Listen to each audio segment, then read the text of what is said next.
Television পর্দার অত্যন্ত জনপ্রিয় মুখ সুমাইয়া শিমু দীর্ঘ ক্যারিয়ারে অভিনয় করেছেন অসংখ্য জনপ্রিয় নাটকে। বড় পর্দায় কাজ করলেও তা ছিল খুবই সীমিত, কারণ টেলিভিশনের কাজে এত ব্যস্ত থাকতে হয়েছে যে মূলধারার সিনেমায় নিয়মিত অভিনয়ের সুযোগ হয়ে ওঠেনি।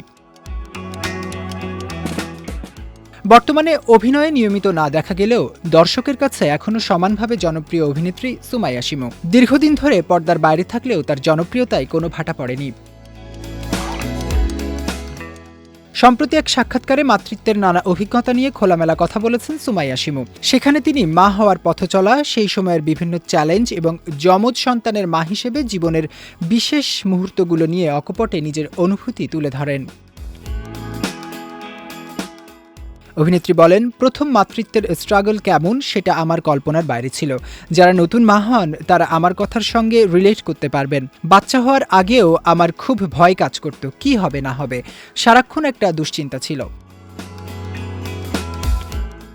যমজ সন্তান ধারণের সময়ের মানসিক অবস্থার কথা স্মরণ করে অভিনেত্রী বলেন, সবাই বাচ্চা হওয়ার আগেই নাম ঠিক করে রাখে, কিন্তু আমি ভয়ে নামও ঠিক করিনি। ভাবতাম আগে বেবি হোক, তারপর সব করব। তখন মনটা খুব নরম থাকে, অনেক ধরনের ভয় কাজ করে।